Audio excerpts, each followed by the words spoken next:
नमस्कार शेतकरी मित्रांनो, स्वागत आहे सर्वांचं ॲग्रिकल्चर इंडिया ब्लॉगमध्ये.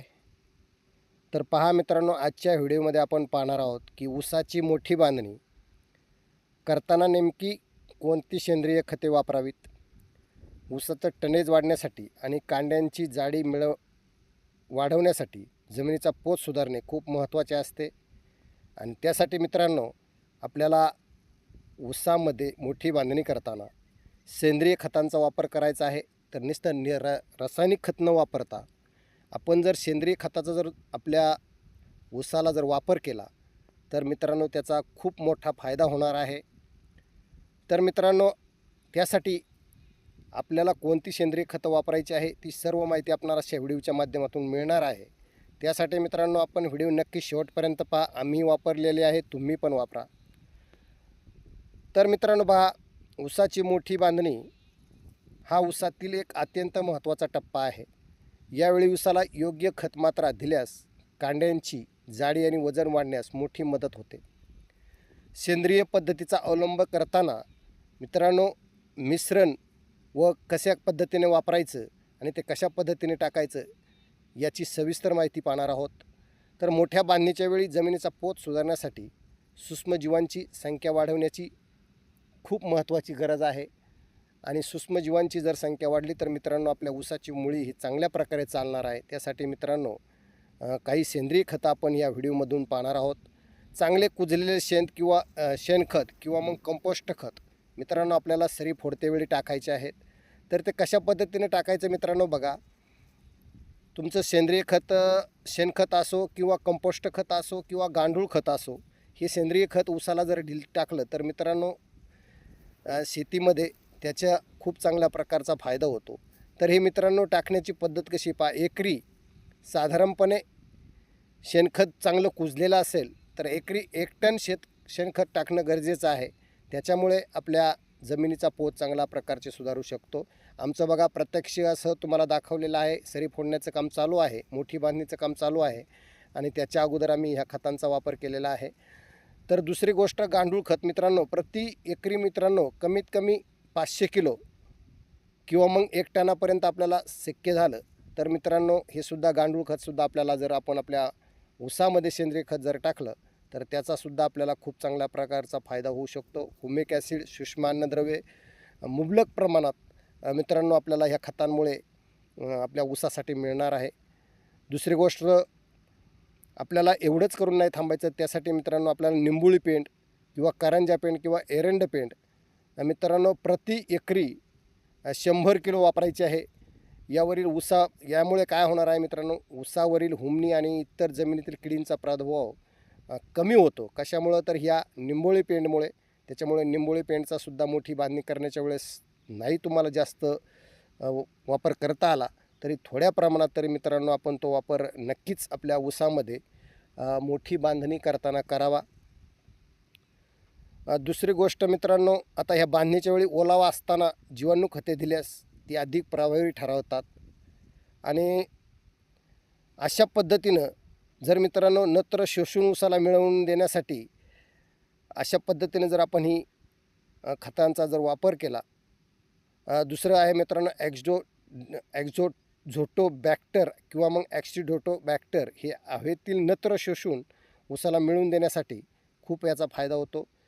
दुसरी गोष्ट, जमिनीत स्थिर असलेले स्फुरद ऊसाला उपलब्ध करून देण्यासाठी मित्रांनो आपल्याला स्फुरद विरघळणारे जीवाणू हे या खतांपासून मिळतात.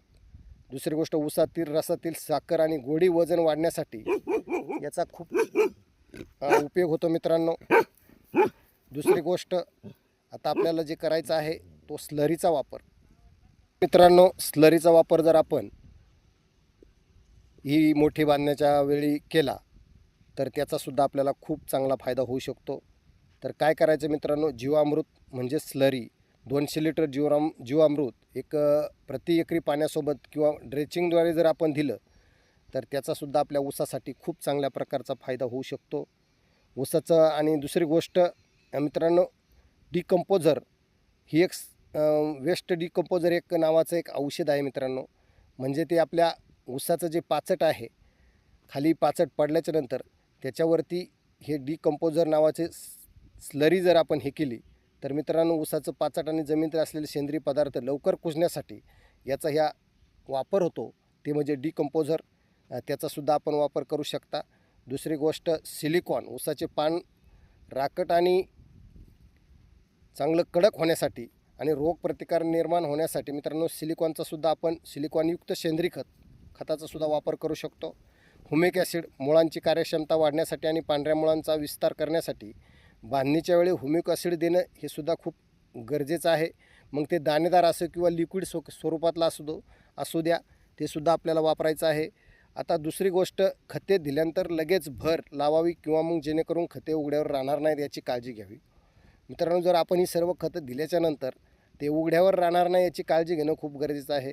आणि बांधणी करताना मित्रांनो, मोठी बांधणी करताना जमिनीत पुरेसा ओलावा असल्याची खात्री करावी आणि मगच मोठी बांधणी करावी. जर ओलावा नसेल, रान भुसभुशीत नसेल तर बांधणी चांगल्या प्रकारची होणार नाही.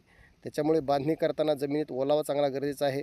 आणि सेंद्रिय खतं शक्य असल्यास सूक्ष्म अन्नद्रव्यसुद्धा, ज्यामुळे ऊसांची वाढ जोमाने होईल. सेंद्रिय खतासोबत जर आपल्याला सूक्ष्म अन्नद्रव्य देता आले तर त्याचासुद्धा खूप चांगल्या प्रकारचा फायदा आपल्याला ऊसामध्ये होऊ शकतो. तर अशा पद्धतीने मित्रांनो ऊसाची मोठी बांधणी करताना जर आपण त्याच्यामध्ये स्लरीचा वापर केला, दुसरी गोष्ट हुमिक ॲसिडचा वापर केला, शेणखताचा वापर केला किंवा गांडूळ खताचा जर वापर, या सेंद्रिय खतांचा जर वापर आपल्या ऊसासाठी जर केला तर मित्रांनो त्याचा खूप चांगल्या प्रकारचा रिझल्ट आपल्याला मिळू शकतो.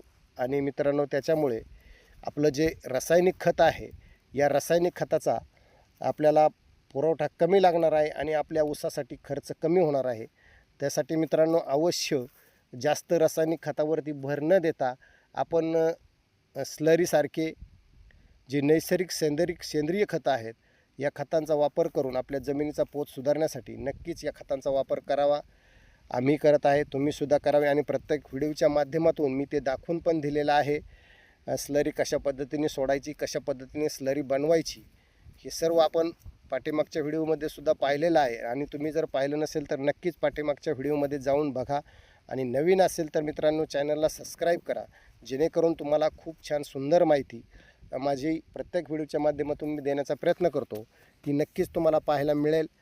तर अशा पद्धतीने मित्रांनो आपण ह्या ऊसासाठी कशा पद्धतीनं आपण आपल्या सेंद्रिय खतांचं नियोजन करून तुमच्या ऊसाचं टनेज 100 टनाच्या पुढे कसं नेऊ शकतो, याबद्दल तुम्हाला मित्रांनो मी सविस्तर माहिती ह्या व्हिडिओच्या माध्यमातून दिलेली आहे.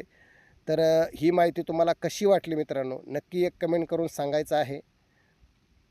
आणि व्हिडिओ आवडला असेल तर आपल्या ॲग्रिकल्चर इंडिया ब्लॉग ह्या यूट्यूब चॅनलला सबस्क्राईब करायचं आहे. आणि हा व्हिडिओ आपल्या इतर शेतकरी ग्रुपवर शेअर करायचा आहे. आणि तर मित्रांनो पुन्हा भेटूया अशाच एका माहितीपूर्ण व्हिडिओमध्ये. धन्यवाद.